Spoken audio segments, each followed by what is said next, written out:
हाल ही में भारत की supreme court ने एक और बहुत बड़ा ऐतिहासिक फैसला दिया है और यह कहा है सुप्रीम कोर्ट के 7 जजेस की बेंच ने कि अलीगढ़ मुस्लिम यूनिवर्सिटी का जो माइनॉरिटी एजुकेशन स्टेटस था वो पूरी तरीके से बरकरार रहेगा। बेसिकली ये जो सुप्रीम कोर्ट का जजमेंट है वो 1967 के जजमेंट को पूरी तरीके से कैंसिल करता है, जिसमें यह कहा गया था कि एएमयू यानी कि अलीगढ़ मुस्लिम यूनिवर्सिटी एक माइनॉरिटी एजुकेशन इंस्टीट्यूशन नहीं है। तो ये माइनॉरिटी एजुकेशन इंस्टीट्यूशन का मतलब क्या होता है और अलीगढ़ मुस्लिम यूनिवर्सिटी के नाम पर या स्टेटस पर पूरे देश में इतना बवाल क्यों मचा हुआ है आजकल। आज के इस वीडियो में हम लोग इसी चीज को डिटेल में और आसान भाषा में समझने की कोशिश करेंगे। Welcome to Chahal academy, this is Anubhav Deepani. तो देखिए, जब हम लोग यहां पर माइनॉरिटी एजुकेशन इंस्टीट्यूशन की बात करते हैं तो सीधा हमारा ध्यान फंडामेंटल राइट्स के आर्टिकल नंबर 29 और 30 पर जाता है, जहां पर हमारा संविधान यह कहता है कि जो इस देश की रहने वाली रिलीजियस माइनॉरिटीज हैं उनके इंटरेस्ट को पूरी तरीके से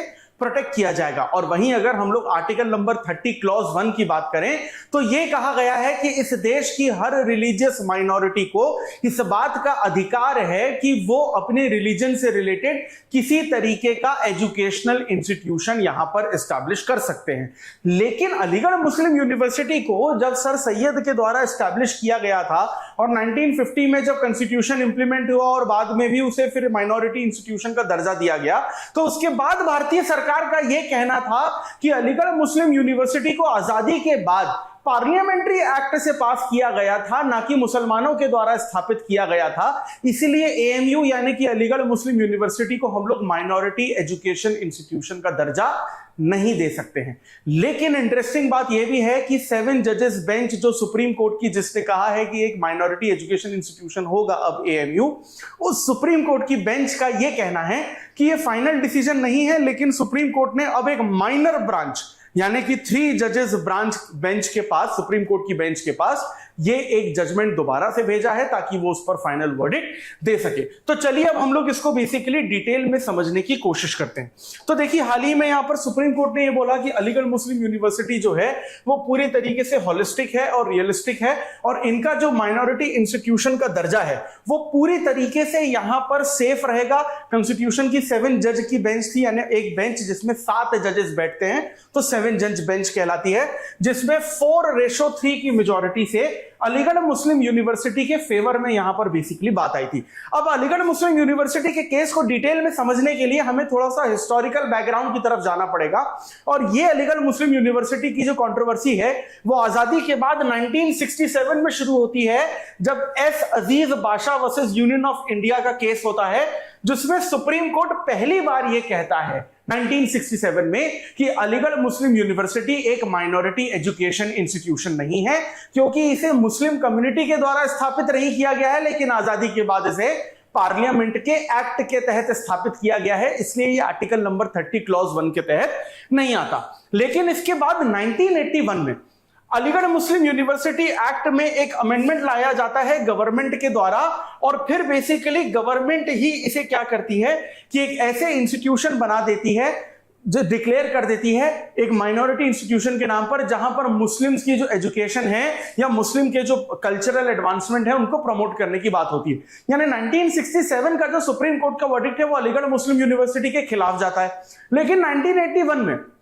यहां पर जब इंदिरा गांधी की सरकार थी तो वो अलीगढ़ मुस्लिम यूनिवर्सिटी के फेवर में पूरी तरीके से अमेंडमेंट ला देती हैं। अब इसके बाद 2005 में अलीगढ़ मुस्लिम यूनिवर्सिटी में एक और रिजर्वेशन यहां पर पॉलिसी आती है कि अलीगढ़ मुस्लिम यूनिवर्सिटी में 50% जो सीट्स हैं, 50% जो सीट हैं वो मुसलमानों के लिए यहां पर पूरी तरीके से जो है वो रिजर्व्ड रहेगी और यहां पर SC ST को किसी भी तरीके का रिजर्वेशन नहीं दिया जाएगा। यही से सारी की सारी कंट्रोवर्सी शुरू होती है। सर, अगर आप एक ऐसी यूनिवर्सिटी हैं जो ये कहते हैं कि जो माइनॉरिटी और बैकवर्ड्स का ख्याल रखेगी, तो चलिए हम बात करते हैं कि चलो हिंदू मेजॉरिटी के जो लोग हैं उनको रिजर्वेशन मत दो, कोई दिक्कत की बात नहीं है। लेकिन अगर आप अपनी यूनिवर्सिटी में पिछड़े हुए मुसलमानों को 50% रिजर्वेशन दे सकते हैं, तो क्या इस देश के जो दलित हैं, जो आदिवासी हैं, जो जनजातीय लोग हैं, क्या उन्हें आप अपनी यूनिवर्सिटी में बचे हुए 50% 10% सीट से 10-20% भी नहीं दे सकते। इसका मतलब यह हुआ कि आप माइनॉरिटी और बैकवर्ड लोगों के लिए काम नहीं कर रहे हैं, लेकिन आप सिर्फ और सिर्फ मुस्लिम माइनॉरिटी के लिए काम कर रहे हैं। और ये जो रिजर्वेशन पॉलिसी बेसिकली आई 2005 में, ये पूरी तरीके से एक कंट्रोवर्सी का मुद्दा बनती है और यहीं से सारा का सारा जो मेजर इशू है वो शुरू होता है। और यहां पर उसके बाद क्या होता है कि इलाहाबाद हाईकोर्ट जो है, जो 2006 में फिर इसके खिलाफ, इस रिजर्वेशन पॉलिसी के खिलाफ जजमेंट देता है और 1967 का जो बेसिकली सुप्रीम कोर्ट का था वर्डिक्ट, उसके अगेंस्ट यहां पर जजमेंट भी देता है। अब 2019 में ये जो रिजर्वेशन पॉलिसी की वजह से 2019 में अलीगढ़ मुस्लिम यूनिवर्सिटी का जो माइनॉरिटी इंस्टीट्यूशन का केस है दोबारा सुप्रीम कोर्ट में जाता है, क्योंकि अगर आप माइनॉरिटी इंस्टीट्यूशन हैं तो आप सिर्फ अपने ही रिलीजियस वाले रिलीजन के लोगों को रिजर्वेशन दे सकते हैं, बाकियों को आपको देने की जरूरत नहीं है। तो इस चक्कर में SC ST से एक मौका जो है अलीगढ़ मुस्लिम यूनिवर्सिटी ने 2005 में छीन लिया। अब यह मौका अगर दोबारा दिलवाना था SC ST के लोगों को कि रिजर्वेशन के तहत वो भी अलीगढ़ मुस्लिम यूनिवर्सिटी में पढ़ाई कर सकें, तो इसके लिए 2019 में सुप्रीम कोर्ट में केस हुआ। और ये जो बेसिकली केस है वो माइनॉरिटी स्टेटस मिलना चाहिए कि नहीं मिलना चाहिए, सुप्रीम कोर्ट की 7 जजेस बेंच के पास गया और फिर फाइनली 2024 में यहां पर इसी 7 जज बेंच ने यह कहा कि अलीगढ़ मुस्लिम यूनिवर्सिटी का जो माइनॉरिटी एजुकेशन इंस्टीट्यूशन है वो बरकरार रखा जाएगा। लेकिन सुप्रीम कोर्ट ने साथ में यह भी कहा कि ये जो हम डिसीजन अभी दे रहे हैं ये फाइनल डिसीजन नहीं है, ये हमारा मानना है, लेकिन जो फाइनल डिसीजन होगा वो सुप्रीम कोर्ट की एक स्मॉलर बेंच, 3 जज बेंच के पास दिया जाएगा और वो फाइनली डिसाइड करेंगे। यानी कि ये केस आज अभी 2024 में खत्म नहीं हुआ है, आने वाले महीनों और सालों में हमें और भी कुछ चीजें इसमें देखने को मिलेगी। लेकिन अगर हम लोग यहां पर कॉन्स्टिट्यूशनली थोड़ी सी बात करने की कोशिश करें कि ये जो माइनॉरिटी इंस्टीट्यूशन है वो कॉन्स्टिट्यूशन के किन आर्टिकल्स के तहत दिया जाता है, तो सबसे पहले हमें देखने को मिलता है आर्टिकल 30 क्लॉज 1, जिसमें यह कहा जाता है कि कोई भी ऐसी रिलीजियस माइनॉरिटी है हमारे देश में तो वो अपना एजुकेशन इंस्टीट्यूशन जो है वो पूरी तरीके से यहां पर स्टैब्लिश कर सकती है। प्लस यहां पर यह भी कहा गया है आर्टिकल नंबर 15 क्लॉज 5 के तहत जो माइनॉरिटी एजुकेशन इंस्टीट्यूशन है वो बेसिकली क्या है कि SC STs को यहां पर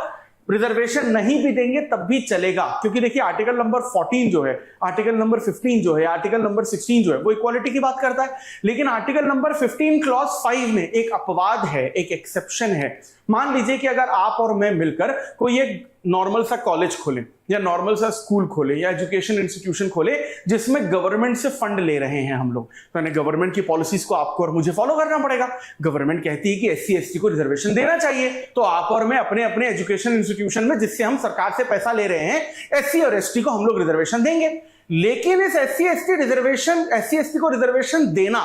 जरूरी नहीं है। अगर आर्टिकल 15 क्लॉज 5 को हम लोग देखें, उसमें कहा गया है कि अगर माइनॉरिटी एजुकेशन इंस्टीट्यूशन है तो उसमें SC ST को आप रिजर्वेशन न दीजिए, कोई दिक्कत की बात नहीं है। अलीगढ़ मुस्लिम यूनिवर्सिटी ने इसी आर्टिकल 15 क्लॉज 5 का इस्तेमाल किया था 2005 की अपनी रिजर्वेशन की पॉलिसी में। यहीं पर पूरी तरीके से जो प्रॉब्लम है वो शुरू होती है। अब अगर आप माइनॉरिटी एजुकेशन इंस्टीट्यूशन है तो एडमिनिस्ट्रेशन की आपको ऑटोनॉमी मिल जाती है, यानी आपके ऊपर कोई सरकार नहीं बैठी होती कि आपको अपने कॉलेज का, यूनिवर्सिटी का एडमिनिस्ट्रेशन कैसे चलाना है। आप अपने हिसाब से चला सकते हैं। स्टूडेंट्स का एडमिशन कैसे होगा, कितना रिजर्वेशन दिया जाएगा, यानी 50% तक आप दे सकते हैं, वो भी इनको अथॉरिटी मिल जाती है। यहां तक कि जो टीचिंग नॉन टीचिंग स्टाफ है वो कौन होगा, इस बात की भी पूरी जो परमिशन है वो सारी की सारी दे दी जाती है। अब यानी कि जो कोर पर्पस होता है माइनॉरिटी एजुकेशन इंस्टीट्यूशन का, वो कोर पर्पस बेसिकली ये होता है कि ये बताया जा सके कि जो माइनॉरिटीज है उनकी जो लैंग्वेज है, कल्चर है, हेरिटेज है, उनको पूरी तरीके से यहां पर बेसिकली क्या है, प्रोटेक्ट करना होता है। और किसी भी तरीके से यहां पर यह नहीं बोला जाता कि भाई जो नॉन माइनॉरिटी स्टूडेंट्स है वो एडमिशन नहीं ले सकते। अगर आप हिंदू है, सिख हैं, क्रिश्चियन है, जैन है, बुद्धिस्ट है, तो आप अलीगढ़ मुस्लिम यूनिवर्सिटी पे जाके एडमिशन ले सकते हैं, लेकिन आपको रिजर्वेशन यहां पर नहीं मिल पाएगा। अब एक और चीज आप यहां पर यह समझिए कि अगर आप माइनॉरिटी एजुकेशन इंस्टीट्यूशन है तो इसका मतलब यह नहीं है कि सेक्युलरिज्म की बातें नहीं पढ़ाई जाएंगी। सेक्युलर टीचिंग दी जा सकती है, यानी कि दूसरे रिलीजन की जो फिलोसॉफीज है उनकी भी पढ़ाई ग्रेजुएशन, पोस्ट ग्रेजुएशन, PhD के नाम पर AMU में करवाई जा सकती है। तो अगर आप एक माइनॉरिटी एजुकेशन इंस्टीट्यूशन है फिर भी चाहे तो आप सेक्युलर चीजें पढ़ा सकते हैं, उसमें किसी भी तरीके की कोई दिक्कत नहीं है। एक और चीज इसमें यहां पर ध्यान रख लीजिए कि अगर आप माइनॉरिटी एजुकेशन इंस्टीट्यूशन है और अगर आप सरकार से पैसा ले रहे हैं अपने इंस्टीट्यूशन को चलाने के लिए, जैसे अलीगढ़ मुस्लिम यूनिवर्सिटी लेती है, यानी कि गवर्नमेंट एड अगर आप ले रहे हैं, तो आप इस बात के लिए मजबूर नहीं हो जाते कि आप सेक्युलरिज्म को ही बढ़ावा दे, यानी कि सरकार से पैसा लेने के बावजूद आप माइनॉरिटी एजुकेशन इंस्टीट्यूशन रहेंगे। ये फिर से एक बहुत बड़ा कॉन्ट्रडिक्शन देखने को मिलता है सर। मान लीजिए कि अगर मैं किसी एक रिलीजन का हूं और मैं अपना एक एजुकेशन इंस्टीट्यूशन खड़ा करता हूं और मैं ये कहता हूं कि भाई मैं तो आर्टिकल नंबर 30 के तहत अपना एजुकेशन इंस्टीट्यूशन खड़ा कर रहा हूं रिलीजन के नाम पे और मैं अपने रिलीजन को प्रमोट करूंगा, और अगर मैं सरकार को बोलता हूं कि तुम मुझे पैसा दो और तुम्हारे पैसे से मैं अपनी यूनिवर्सिटी चलाऊंगा,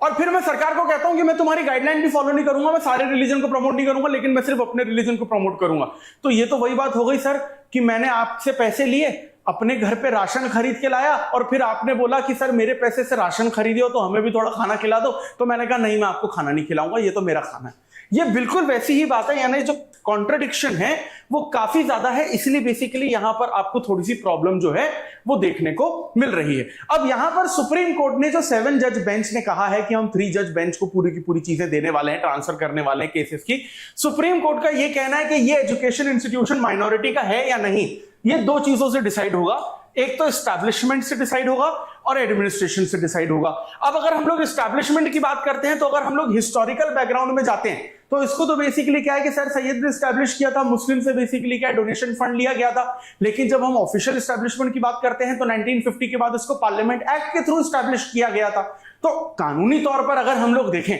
तो माइनॉरिटी एजुकेशन इंस्टीट्यूशन डिजर्व करता नहीं है ये, क्योंकि ये पार्लियामेंट्री एक्ट से बनाया गया है, उस पर्टिकुलर रिलीजन से नहीं बनाया गया। प्लस ये अलीगढ़ मुस्लिम यूनिवर्सिटी जो बेसिकली अपना एडमिनिस्ट्रेशन चला रही है, जो इनको पैसे मिलते हैं ये खुद के इनके पैसे नहीं है, इनके घर के पैसे नहीं है, सरकार इनको फंड देती है। लेकिन अगर दूसरा हम लोग यहां पर देखें एडमिनिस्ट्रेशन, तो यहां पर एडमिनिस्ट्रेशन के थ्रू हम लोग ये देखते हैं कि माइनॉरिटी एजुकेशन इंस्टीट्यूशन जो है वो पूरी तरीके से ऑटोनॉमस होता है, यानी अपना एडमिनिस्ट्रेशन किस तरीके से चलाना है इनको ये खुद डिसाइड करते हैं। तो एडमिनिस्ट्रेशन के हिसाब से देखें तो ये बेसिकली क्या है कि माइनॉरिटी एजुकेशन इंस्टीट्यूशन जो है उसका कैरेक्टर हमको यहां पर दिखाई देता है। अब देखिए कि यहां पर इंपैक्ट जो है इन सारी की सारी चीजों का अलीगढ़ मुस्लिम यूनिवर्सिटी पर क्या पड़ने वाला है। सबसे पहले हम लोग बात करते हैं कि गवर्नमेंट का जो कंट्रोल है वो किस तरीके से होगा, यानी कि यहां पर 1950 के बाद अगर आप देखें तो एएमयू एक्ट में कई बार अमेंडमेंट किया गया है, यानी गवर्नमेंट ने इस तरीके की कोशिश की कि अलीगढ़ मुस्लिम यूनिवर्सिटी में थोड़ा बहुत एडमिनिस्ट्रेशन में रोल सरकार का भी हो, लेकिन जमीनी स्तर पर सरकार को उस तरीके का रोल जो है यहां पर बिल्कुल भी नहीं देखने को मिला है। एडमिनिस्ट्रेटिव ऑटोनॉमी इनकी है ही, क्योंकि एस्टैब्लिशमेंट और इनका जो पर्पस था वो ये था कि माइनॉरिटी को हम लोग ज्यादा से ज्यादा यहां पर ऑटोनॉमी दे सके। सबसे बड़ी प्रॉब्लम यही है, जो सबसे बड़ी कंट्रोवर्सी की चीज हमें देखने को मिलती है वो ये पर्टिकुलर पॉइंट है, जिसके बारे में इस वीडियो में मैं ऑलरेडी 2 से 3 बार बता चुका हूं कि अगर आप माइनॉरिटी एजुकेशन इंस्टीट्यूशन हैं तो और अगर आप गवर्नमेंट से एड ले रहे हैं तो कम से कम कुछ गाइडलाइंस तो फॉलो करिए, यानी पैसा सारा सरकार का आ रहा है, गाइडलाइंस आप अपनी ही फॉलो कर रहे हैं, तो अगर आपको अपनी ही गाइडलाइन फॉलो कर रही है तो फिर अपने पैसे से ही करिए, और सरकार से पैसा ले रहे हैं तो कम से कम सरकार की थोड़ी सी गाइडलाइन फॉलो करिए। आप अगर अपने यूनिवर्सिटी में 50% मुस्लिम रिजर्वेशन देना चाहते हैं आप प्लीज दीजिए, हमें किसी भी तरीके की कोई दिक्कत नहीं है, लेकिन कम से कम जो SC ST हैं, जो जोग्राफिकली बैकवर्ड लोग हैं, जो सोशली बैकवर्ड लोग हैं, जो एजुकेशनली इकोनॉमिकली बैकवर्ड लोग हैं, जो सच में पिछड़े लोग हैं, कम से कम उनको भी 10-20% रिजर्वेशन दे दीजिए अगर आपकी बेसिकली यूनिवर्सिटी इतनी अच्छी है। क्योंकि ये तो बेसिकली क्या है कि फिर SC ST के साथ एक तरीके का डिस्क्रिमिनेशन हो गया सेक्युलरिज्म को मेंटेन करने के चक्कर में। अब प्रॉब्लम यह है कि इंप्लीकेशंस इसके ये होंगे कि यहां पर सेक्युलरिज्म और माइनॉरिटी राइट्स के बीच में जो बैलेंस बना के रखने वाली बात है वो बहुत ज्यादा दिक्कत हो रही है, क्योंकि सेक्युलरिज्म का मतलब ये नहीं होता कि आप सिर्फ माइनॉरिटी को ही प्रिविलेज देते हैं। सेक्युलरिज्म का मतलब ये होता है कि माइनॉरिटी, मेजॉरिटी और बैकवर्ड इन तीनों के बीच में इक्वालिटी मेंटेन होती है। अगर मेजॉरिटी प्रिविलेज्ड है और माइनॉरिटी दबी हुई है तो ये सेक्युलरिज्म नहीं है, लेकिन अगर माइनॉरिटी प्रिविलेज्ड है और मेजॉरिटी दबी हुई है, सर ये भी सेक्युलरिज्म नहीं है। सेक्युलरिज्म तब आएगा जब ये कोई दबा ना रहे, कोई प्रिविलेज ना रहे, दोनों के दोनों एग्जैक्टली इक्वल रहें। तो ये इक्वालिटी तो आ ही नहीं रही है, क्योंकि यहां पर एक ही कम्युनिटी को प्रिविलेज मिल रहा है, दूसरी को तो मिल ही नहीं रहा है। तो सेक्युलरिज्म के बीच में और माइनॉरिटी राइट्स के बीच में हमको यहां पर बहुत ज्यादा दिक्कतें देखने को मिलती है। अच्छा, आप देखिए इसका इंपैक्ट दूसरे माइनॉरिटी एजुकेशन इंस्टीट्यूशन पे भी तो पड़ेगा। भाई मुस्लिम माइनॉरिटी एजुकेशन इंस्टीट्यूशन ही थोड़ी ना इस देश में, सिखों के भी तो एजुकेशन इंस्टीट्यूशन है, कई गुरुद्वारे स्कूल चलाते हैं, दिल्ली यूनिवर्सिटी के तहत आपको खालसा इंस्टीट्यूशन देखने को मिलता है, जैन स्कूल होते हैं, क्रिश्चियन स्कूल्स होते हैं, क्रिश्चियन कॉलेज होते हैं, बुद्धिस्ट के बेसिकली आपको यहाँ पर स्कूल देखने को मिलते हैं। अब इनका इंपैक्ट उन पर भी पड़ेगा और वो भी फिर अपनी बात कहेंगे, फिर वो अगेन सेक्युलरिज्म के लिए खतरा रहेगा, which will be basically going against the secular nature of Indian constitution and preamble, यानी कि बेसिकली आर्टिकल नंबर 30 क्लॉज 1 में जहां ये बात कही गई है कि भाई माइनॉरिटी एजुकेशन इंस्टीट्यूशन को जो राइट्स मिले हैं उसकी डेफिनेशन क्लियर नहीं हो पा रही है, क्योंकि कॉन्ट्रडिक्शन जो है यहां पर